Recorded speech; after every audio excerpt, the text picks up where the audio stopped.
दोस्तों, तैयारी with Sandeep sir में आपका स्वागत है। आज हम आपके लिए लेकर आए हैं 30 नए MCQ जो आपकी तैयारी को और भी मज़ेदार और प्रभावी बनाएंगे। तो बिना देर करे हुए आइए शुरुआत करते हैं। पहले प्रश्न की ओर बढ़ते हैं। पहला प्रश्न है, भारतीय स्वतंत्रता संग्राम के पहले सशस्त्र संघर्ष को क्या कहा जाता है? तो स्वतंत्रता संग्राम के पहले सशस्त्र संघर्ष को 1857 का विद्रोह इस नाम से जाना जाता है। चलते हैं ऑप्शन की ओर बढ़ते हैं। ऑप्शन और क्या क्या कह रहा है? भारतीय स्वतंत्रता संग्राम के पहले सशस्त्र संघर्ष को 1857 का विद्रोह या सिपाही का विद्रोह कहा जाता है। चंपारण सत्याग्रह 1917 में हुआ था, जो अहिंसक आंदोलन था, जिसमें हिंसा नहीं हुआ था। नमक सत्याग्रह 1930 में हुआ था, यह भी अहिंसक था। स्वदेशी आंदोलन 1905 में शुरू हुआ था, लेकिन यह 1857 के विद्रोह जैसा सशस्त्र संघर्ष नहीं था। दूसरे क्वेश्चन पे आते हैं। दूसरा क्वेश्चन है, महात्मा गांधी ने नमक सत्याग्रह आंदोलन की शुरुआत कहाँ की थी? अहमदाबाद, दिल्ली, चंपारण या दांडी? तो नमक सत्याग्रह आंदोलन की शुरुआत दांडी से हुई थी। दांडी से हुई थी। आइए इसकी व्याख्या जान लेते हैं। व्याख्या क्या है? महात्मा गांधी ने नमक सत्याग्रह आंदोलन की शुरुआत दांडी से 1930 में की थी। अहमदाबाद में गांधी जी ने कपड़ा मिलों के श्रमिकों के लिए आंदोलन किया था। दिल्ली में महात्मा गांधी का आंदोलन नहीं हुआ था, हालांकि उनका नेतृत्व भी दिल्ली में था। चंपारण सत्याग्रह 1917 में हुआ था, जो नमक सत्याग्रह नहीं था। अगले क्वेश्चन पे आते हैं। अगला क्वेश्चन है, नवजीवन भारत सभा का गठन किसने किया था? नवजीवन भारत सभा का गठन किसने किया था? तो सही ऑप्शन है भगत सिंह। भगत सिंह ने इस सभा का गठन किया था। आते हैं विकल्प के बारे में जान लेते हैं। नौजवान भारत सभा का गठन भगत सिंह ने 1926 में किया था।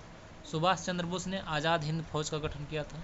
चंद्रशेखर आज़ाद ने हिंदुस्तान रिपब्लिकन आर्मी का गठन किया था। और लाला लाजपत राय ने पंजाब में स्वतंत्रता संग्राम को गति प्रदान की थी। चौथे क्वेश्चन पे आते हैं। चौथा क्वेश्चन है, स्वतंत्रता मेरा जन्मसिद्ध अधिकार है, यह नारा किसने दिया था? तो यह नारा दिए थे बाल गंगाधर तिलक ने। ऑप्शन नंबर सी सही हो जाएगा। स्वतंत्रता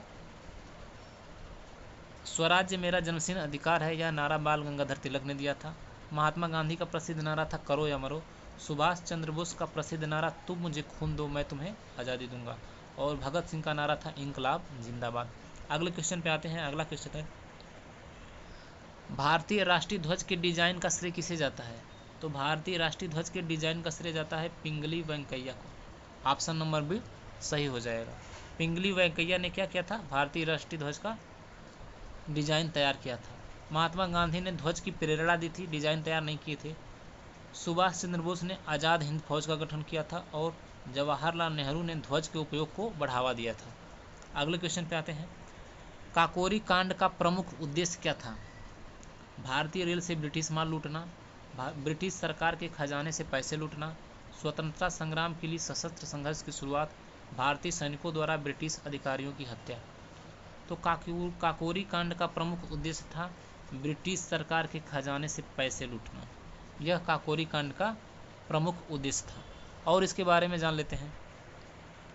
भारतीय रेल से ब्रिटिश माल लूटने का उद्देश्य नहीं था, यह स्वतंत्रता संग्राम के लिए सशस्त्र संघर्ष का हिस्सा था, लेकिन मुख्य उद्देश्य जो है वह धन लूटना ही था। भारतीय सैनिकों द्वारा ब्रिटिश अधिकारियों की हत्या का कोई उद्देश्य नहीं था इसका। आते हैं अगले क्वेश्चन पे। अगला क्वेश्चन है, भारतीय संविधान में न्यायपालिका को किस अनुच्छेद के तहत स्वतंत्रता दी गई है? तो न्यायपालिका को अनुच्छेद 50 के तहत स्वतंत्रता दी गई है। और उसके बारे में जान लेते हैं। अनुच्छेद 50 जो है न्यायपालिका को स्वतंत्रता देने की बात करता है, जो न्यायिक स्वतंत्रता को सुनिश्चित करता है। अनुच्छेद 32 नागरिकों के अधिकारों की रक्षा के लिए न्यायपालिका से नहीं। अनुच्छेद 123 जो है राष्ट्रपति के आदेश से संबंधित है, अध्यादेश जारी करता है। और अनुच्छेद 220 न्यायाधीशों की नियुक्ति से संबंधित है। अगले क्वेश्चन पे आते हैं। 1857 की क्रांति के दौरान दिल्ली में कौन सा प्रमुख नेता था?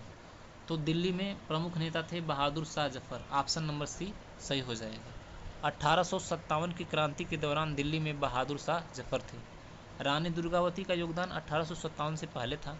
मंगल पांडे का मुख्य योगदान बैरकपुर में था। और लक्ष्मीबाई का मुख्य योगदान झांसी में था। दिल्ली में नहीं।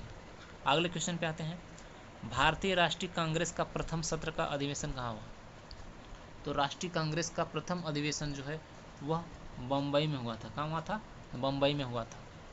आगे जान लेते हैं, भारतीय राष्ट्रीय कांग्रेस का पहला सत्र बम्बई में 1885 ईस्वी में हुआ था। कलकत्ता के बाद सत्र हुए लेकिन पहले नहीं। इलाहाबाद में कभी कांग्रेस का सत्र नहीं हुआ। लाहौर में 1909 में कांग्रेस का सत्र हुआ था। महात्मा गांधी ने चंपारण सत्याग्रह किस वर्ष किया? तो चंपारण सत्याग्रह सन 1917 में हुआ था। महात्मा गांधी ने चंपारण सत्याग्रह 1917 में किया था। 1915 में गांधी जी ने आगरा सत्याग्रह किया था। 1920 में गांधी जी ने असहमति आंदोलन यानी कि असहयोग आंदोलन स्टार्ट किया था। और 1930 में नमक सत्याग्रह। आगे आते हैं, अगला प्रश्न है,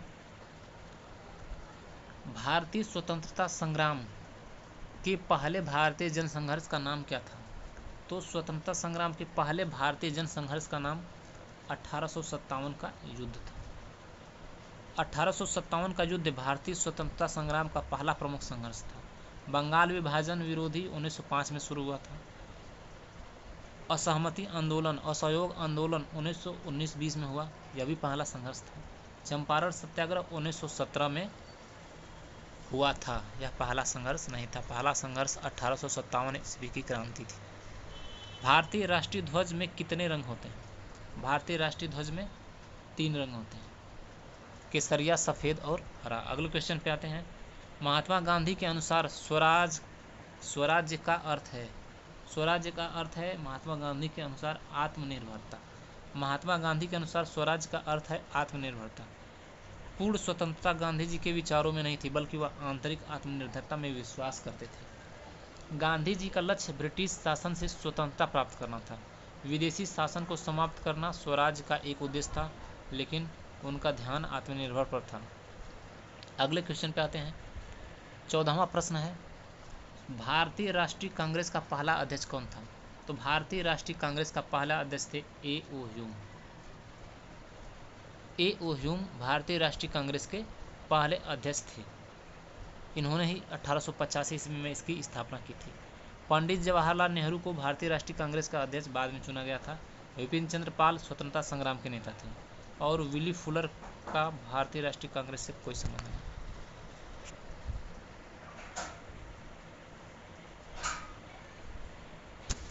अगले क्वेश्चन पे आते हैं। अगला क्वेश्चन है 15वां क्वेश्चन, चंपारण सत्याग्रह किसके नेतृत्व में हुआ था? ऑप्शन है जवाहरलाल नेहरू, सरदार पटेल, महात्मा गांधी, लाला लाजपत राय। तो सही आंसर हो जाएगा महात्मा गांधी। ऑप्शन नंबर सी इसका सही हो जाएगा। चंपारण सत्याग्रह महात्मा गांधी ने किया था। अगला क्वेश्चन पे आते हैं, 1857 के विद्रोह के समय ब्रिटिश शासन के प्रमुख गवर्नर जनरल कौन थे? तो जब 1857 का विद्रोह हुआ था उस समय ब्रिटिश शासन का गवर्नर जनरल लॉर्ड कैनिंग थे। ऑप्शन नंबर डी इसका सही हो जाएगा। और भी जान लेते हैं कुछ तथ्यों को। लॉर्ड कर्जन का कार्यकाल 1900 से 1905 था। लॉर्ड डलहौजी का कार्यकाल जो है वह 1848 से 1856 तक था और लॉर्ड वेलेस्ली का कार्यकाल 1805 से 1813 तक था। अगले क्वेश्चन पे आते हैं। अगला क्वेश्चन है, गांधी जी के नमक सत्याग्रह में कुल कितने सत्याग्रही शामिल हुए थे? तो गांधी जी के नमक सत्याग्रह में सत्याग्रहियों की संख्या कितनी थी? 78 सत्याग्रही शामिल हुए थे। अगले क्वेश्चन पे आते हैं। अगला क्वेश्चन है, साइमन कमीशन का विरोध किसने किया? तो साइमन कमीशन का विरोध किया लाला लाजपत राय ने। ऑप्शन नंबर सी इसका सही हो जाएगा। कुछ और जान लेते हैं। महात्मा गांधी का विरोध अलग था, जैसे असहयोग आंदोलन में। जवाहरलाल नेहरू ने साइमन कमीशन का विरोध नहीं किया। सुभाष चंद्र बोस ने स्वतंत्रता संग्राम में भाग लिया, लेकिन यह विरोध उनका नहीं था। अगले क्वेश्चन पे आते हैं, भारतीय राष्ट्रीय कांग्रेस का पहला सत्र किस शहर में हुआ? तो भारतीय राष्ट्रीय कांग्रेस का पहला सत्र हुआ था बम्बई में 1885 ईस्वी में। दिल्ली में आयोजन नहीं हुआ। 1909 में जो है लाहौर में अधिवेशन हुआ था। सत्याग्रह का पहला प्रयोग गांधी जी ने कहाँ किया? तो सत्याग्रह का पहला प्रयोग गांधी जी ने दक्षिण अफ्रीका में किया था। इसका आंसर हो जाएगा ऑप्शन नंबर ए, दक्षिण अफ्रीका। दांडी सत्याग्रह, दांडी मार्च यात्रा जो है वह 1930 में हुआ था। भारतीय स्वतंत्रता संग्राम में इंकलाब जिंदाबाद का नारा किसने दिया? इंकलाब जिंदाबाद। तो इंकलाब जिंदाबाद का नारा दिया था भगत सिंह ने। भगत सिंह ने इंकलाब जिंदाबाद का नारा दिया था। महात्मा गांधी का नारा करो व मरो। चंद्रशेखर आज़ाद का नारा भी दिल्ली चलो था। अगले क्वेश्चन पे आते हैं। लाहौर कांग्रेस सत्र में भारतीय राष्ट्रीय कांग्रेस के अध्यक्ष कौन थे? तो लाहौर कांग्रेस में भारतीय राष्ट्रीय कांग्रेस के अध्यक्ष थे सुभाष चंद्र बोस। ऑप्शन नंबर इसका सही हो जाएगा। लाहौर कांग्रेस सत्र 1929 में हुआ था और सुभाष चंद्र बोस इसके अध्यक्ष थे। जवाहरलाल नेहरू का अध्यक्ष बनना बाद में हुआ था। गांधी जी का अध्यक्ष बनना लाहौर सत्र के बाद था। सरदार पटेल का अध्यक्ष बनना भी इनके समय के बाद का था। अगले क्वेश्चन पे आते हैं। गांधी जी के नमक सत्याग्रह में कितने सत्याग्रही शामिल हुए थे? तो 78 सत्याग्रही शामिल हुए थे। अभी ऊपर आया था क्वेश्चन, रिपीटेड हो गया। आंदोलन का प्रमुख उद्देश्य क्या था? तो आंदोलन का प्रमुख उद्देश्य था ब्रिटिश सामान का बहिष्कार। ऑप्शन नंबर 20 का सही हो जाएगा। आंदोलन का उद्देश्य ब्रिटिश सामान का बहिष्कार करना था। इंकलाब जिंदाबाद का नारा भगत सिंह ने दिया था। अगले क्वेश्चन पे आते हैं। अगला क्वेश्चन है,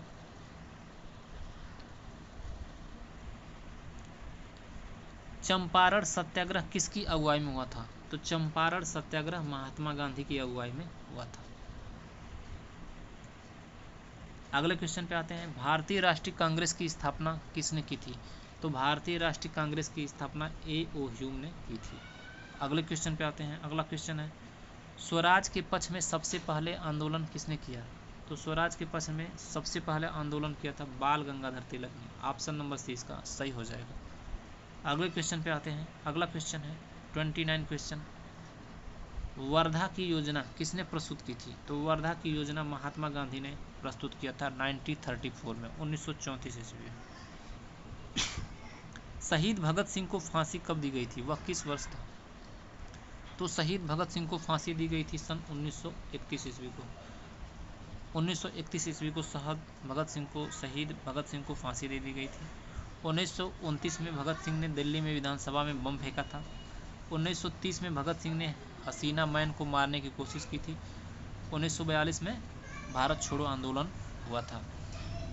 तो ये रहे दोस्तों 30 महत्वपूर्ण प्रश्न कुछ एक्सप्लेनेशन के साथ। तो आपको यह वीडियो कैसा लगा? अच्छा लगा तो लाइक करें, कमेंट करें और अपनी प्रतिक्रिया ज़रूर दें कि आपको वीडियो कैसा लग रहा है। अच्छा लग रहा है तो चैनल को सब्सक्राइब करें और ऐसे अधिक से अधिक वीडियो प्राप्त करने के लिए इस चैनल पर बने रहें। धन्यवाद।